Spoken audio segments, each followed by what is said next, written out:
Retour sur la saga des deux plus grands caïds des criminels de l'histoire du Sénégal. Le récit des grandes mutineries de l'histoire carcérale du Sénégal ne peut se faire sans leur nom. Leurs pseudos, Ino et Alex, ont fait le buzz à la fin des années 90 et au début des années 2000. Leur spécialité, le braquage des stations-service et le vol de véhicules. Leur terrain de prédilection, le territoire entier du Sénégal. Mais la particularité de ce binôme atypique est qu'ils étaient réfractaires à l'ordre et hyper allergiques à la détention. D'où leurs nombreuses évasions et tentatives d'évasion qui n'ont pas seulement perturbé le sommeil de leurs victimes, mais aussi la quiétude et la carrière d'agents de l'administration pénitentiaire. Et même arrêté, les menottes à la main, Ino a continué à se jouer des forces de l'ordre. Quand les gendarmes l'exhibaient tel un trophée de guerre, lui faisait avec ses doigts le V de la victoire, le sourire narquois aux lèvres. Ainsi peut se résumer le CV de Alioune Abatalib Samb alias Ino et Alassane Sy dit Alex. Unis dans la délinquance, séparés par la mort, ces deux célébrités nationales ont eu un parcours riche pour avoir écumé Dakar et quelques régions dans les années 1990. Ils se sont imposés dans la mémoire collective des Sénégalais en semant le désordre avant d'être vaincus par la maladie. Nous sommes dans le courant de l'année 1999. Les éléments de la brigade policière de Thiaroye réussissent un gros coup. Exploitant les renseignements sur un nommé Alassane Sy décrit comme un délinquant notoire, les limiers parviennent à le localiser à Malika. Selon le commandant Wagan Faye, porte-parole d'alors de la gendarmerie nationale, celui-ci était à bord d'une voiture de marque Citroën Xara immatriculée 1497 TT, volée au bureau de la coopération française du ministère de l'Intérieur. Toutefois, à leur arrivée, Alassane Sy n'était pas sur les lieux. Ils parviennent quand même à neutraliser quelques-uns de ses acolytes. Parmi eux, Alioune Abatalib Samb, évadé de prison en février 1999 et activement recherché. Durant cette opération, un policier a été blessé par balle à l'orteil. Le reste de la bande s'échappe à bord d'un 4x4 Toyota double cabine volé selon le porte-parole de la gendarmerie à la sous-préfecture de Gandiaye. Une équipe de 12 éléments du groupement d'intervention de la gendarmerie nationale chargée de la traque mettra la main sur Alassane Sy dit Alex qui se trouve être chef du gang. Bokar Ba alias Djibi, Cheikh Ba et Ahmed Ba, plus connus sous le nom de Ifra. Leur cavale a pris fin dans un hameau de Yohem, à 4 km au nord de Rosso-Betio dans la région de Saint-Louis. Acheminés à Rebeuss, ils y retrouvent Ino. Mais ce dernier parviendra à s'évader avec la complicité supposée de quelques responsables de la prison. Ainsi, selon les témoignages d'un gardien repris par le journal Sud Quotidien du 8 juin 1999, ils auraient profité du manque de vigilance du seul gardien qui, au moment des faits, dégageait les bols vides afin de permettre aux détenus d'avoir assez d'espace pour dormir. Hélas, ils se ruent sur lui et le frappent avec violence.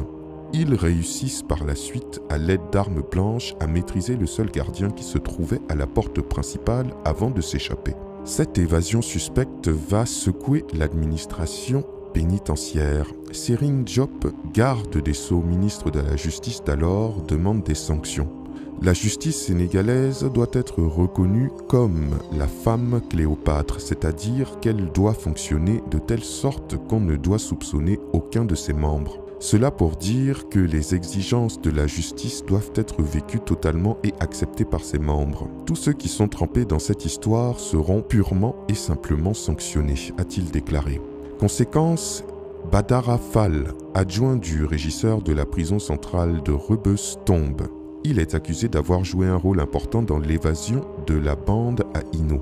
Le 10 juin 1999, il est placé sous mandat de dépôt par le doyen des juges, Demba Kandji, et incarcéré à Rebeuss où il retrouve ses anciens prisonniers. En juin de la même année, Mustapha Wele, garde pénitentiaire de son état, est à son tour écroué pour complicité. C'est durant cette période trouble de la vie de l'administration pénitentiaire que le bureau du doyen des juges échappe à un cambriolage dans la nuit du 13 au 14 juin.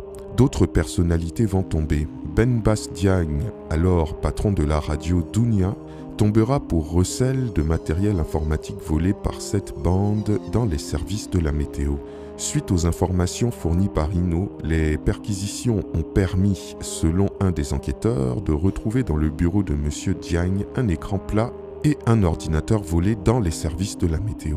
À la maison centrale d'arrêt de correction de Dakar, Alex et ses acolytes guettent la moindre opportunité pour se fondre dans la nature. Mais leur stratégie se heurte toujours à la vigilance des gardes pénitentiaires. Après plusieurs vaines tentatives d'évasion, Alex et 5 autres détenus sont jugés coupables et sont condamnés à 5 ans de prison ferme et à payer 2 millions de francs CFA de dommages et intérêts. Cheikh Talibouya Kouyaté et Pape Konaté, cerveau de certaines tentatives d'évasion, écope de 7 ans ferme. Quant à Hinault, il demeure introuvable depuis son évasion en 2001. Mais les recherches se poursuivent et il finira par tomber, appréhendé sur la route de la Mauritanie par les gendarmes de Kébémé, avant d'être réincarcéré à Rebeuss. Devant le tribunal des flagrants délits, Hinault plaide coupable, bien qu'il rejette le portrait robot fait de sa personne.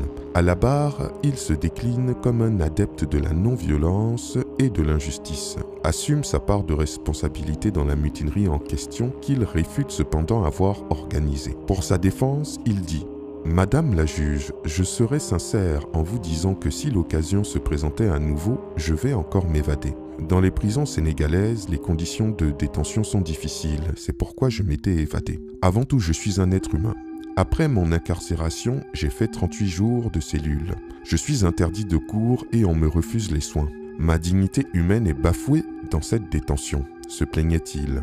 En réalité, entre Hinault et les évasions, c'est une longue histoire. Son incompatibilité avec la détention s'est manifestée depuis sa première garde à vue au commissariat central de Dakar. Et dire qu'avant de se faire la belle, Hinault avait avoué être un membre actif de la bande à Dabo. Une perquisition chez lui avait permis de saisir, entre autres objets, des appareils électroniques, un pistolet automatique, 3 chargeurs dont un garni de 8 cartouches de guerre. Butin de ces actes commis avec Banda Bado et les autres membres de la bande nommée Ahmed Diop. Ils ont été inculpés en 1997 pour vol commis en réunion, avec violence, menaces, port d'armes véritables et disposition de véhicules. Un long périple après cette première évasion qui a conduit Hinault jusqu'en Belgique. Manque de chance, il est rapatrié à Dakar en décembre 1997. Ce jeune, qui à cette date avait un peu plus de 20 ans, replonge dans le grand banditisme. Tel un digne héritier de Banda Dabo, Hinault s'affaire à reconstruire sa bande. Au premier nommé s'ajoutent d'abord Pape Ousmane Samb et Alassane Sy alias Alex, le fils de mécanicien auquel aucune sécurité de véhicule ne peut résister. Commence alors une série de cambriolages à Grand Yoff, Ngor, Thiès, Saint-Louis. Ainsi, ils ont signé le braquage du magasin d'armes du camp militaire de Tiaroy, où ils ont volé 3 pistolets automatiques et des chargeurs qu'ils se sont partagés. À Ouakam, Hinault et ses compères ont ciblé un projet de l'USAID où, après avoir ligoté les 3 gardiens, se sont emparés d'un véhicule 4x4, d'une mini-chaîne, d'un véhicule Toyota Land Cruiser et d'un groupe électrogène, puis d'un chéquier.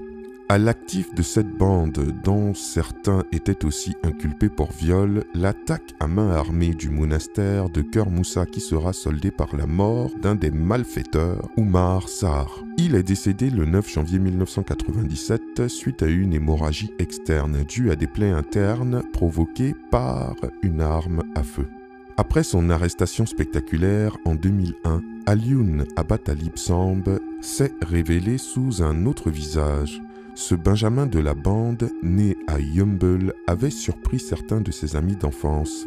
Dans les rues de la Médina, On raconte qu'un jeune garçon allergique à la violence, au point de verser de chaudes larmes pour ne pas être sélectionné pour une partie de petit camp. Seulement, ce poltron qui a quitté les bancs de l'école en classe de CM2 se fera un nom dans le grand banditisme, initié par des aguerris qui étaient de 4 à 20 ans son aîné. De quoi comprendre alors toutes les péripéties qui ont jalonné sa vie. Résultat de ses fréquentations précoces avec ceux qui semaient la terreur dans la banlieue. Une famille qu'il avait fini de forger dans la détention en 1998 avec de grands brigands de sa cellule numéro 16. Ils avaient pour nom Moussa Dioum, Abdou Konté, Pape Ndiaye, Alassane Sidi Alex. Ce dernier, de 4 années plus âgé que Ino, était à cette époque marié et père d'un enfant. Voilà des délinquants notoires qui ont mis à profit ce rapprochement circonstancié pour mûrir des plans d'évasion qu'ils réussirent le 6 juillet 2001, non sans peine. Quelque temps après, ils forment une bande de malfaiteurs qui opéraient dans les localités de Saint-Louis, Baké, Mboro et Dakar. Ils étaient spécialisés dans les vols de voitures, hold-up et cambriolage. Les coups les plus rocambolesques à leur actif ont été les forfaits commis dans les stations-service de Patadoy et de Wakam. Des braquages pendant lesquels Ifra le sanguinaire se distinguait par son sabre qu'il n'hésitait pas à utiliser. Un bout d'homme qui, à la barre, se refusait souvent de communiquer dans la langue de coq sous prétexte qu'il ne maîtrise pas le Wolof. Seulement, la chance n'était pas au rendez-vous lors de leur dernière tentative d'évasion, qui les a affectés sur le plan physique. Depuis, Alex blessé à la jambe boiteuse, alors que la santé de Ino, dont le corps enflait de jour en jour, commençait à décliner jusqu'à la mort. Toutefois, après les évasions, la vie carcérale de Ino a connu une nouvelle tournure. Le jour où il a rencontré Abdou Latif Gueye, président de l'ONG L'Afrique aide l'Afrique, incarcéré le 20 juin 2002 avec l'affaire dite des antirétroviraux. Le face-à-face entre les deux hommes a été le début de la résurrection. C'est le déclin pour la foi religieuse qui était en berne chez le caïd. Il s'était égaré et avait besoin d'un guide qu'il trouva en son imam, le défunt Latif Gueye, grâce à qui il a commencé à apprendre les écritures du livre saint. L'imam partageait ses repas avec lui et continuait de le soutenir même au moment où il était à la clinique de Brévier de l'hôpital principal de Dakar. Mieux, lors de son départ pour le Maroc le 23 novembre 2004, le défunt président de l'ONG Jamra n'avait pas manqué de demander à ses proches de bien s'occuper de son protégé. Mais la faucheuse se signale avec la maladie qui a fini par terrasser le caïd. Très malade, Ino était vaincu par une insuffisance rénale qui lui a ôté son sourire légendaire, sans compter les sévices corporels qu'il avait subis en guise de correction suite à ses multiples évasions, arrestations et qui avaient laissé des hémorragies au niveau de son thorax et son cou. Évacué au pavillon spécial de l'hôpital Aristide Le Dantec, il y rendit l'âme le vendredi 29 janvier 2005 vers les coups de 11 heures. Les derniers mots de Alioune Abatib Samb ont été des mots de remerciement envers ceux qui l'ont assisté, à savoir Latif Gueye, à qui il aura demandé de prier pour lui, avant de rendre grâce à Dieu et mourir un vendredi, jour saint. Les seuls témoins de cet instant ont été les médecins militaires qui étaient à son chevet. Informé de la triste nouvelle, Abdou Latif Gueye du Maroc où il était demanda à ses proches de prendre toutes les dispositions afin que le défunt soit enterré dans les règles du rite musulman. Hormis sa sœur Kiné Samb qui était là à la levée du corps, rares étaient les membres de la famille qui avaient assisté à son enterrement. Cependant, Baye Diouf Dia, Mam Mokhtar Gueye, vice-présidente de Jamra et d'autres membres de cette ONG, l'ont accompagné dans sa dernière demeure. Ino repose désormais au cimetière de Yoff, emportant avec lui ses mystères. Une page de l'histoire carcérale venait ainsi de se refermer. L'action publique éteinte pour ce chef d'une bande qui, au-delà de leurs victimes pendant presque une décennie, a donné du fil à retordre à l'administration pénitentiaire, à la police et à la gendarmerie. C'est tout pour cette histoire. Dites-moi ce que vous pensez de cette affaire. Si certains de mes abonnés sénégalais ont plus d'éléments sur la vie de ces deux malfaiteurs historiques, s'il vous plaît, veuillez nous les mentionner en commentaire. Et je vous dis à très bientôt pour une nouvelle vidéo. C'était Takashi J.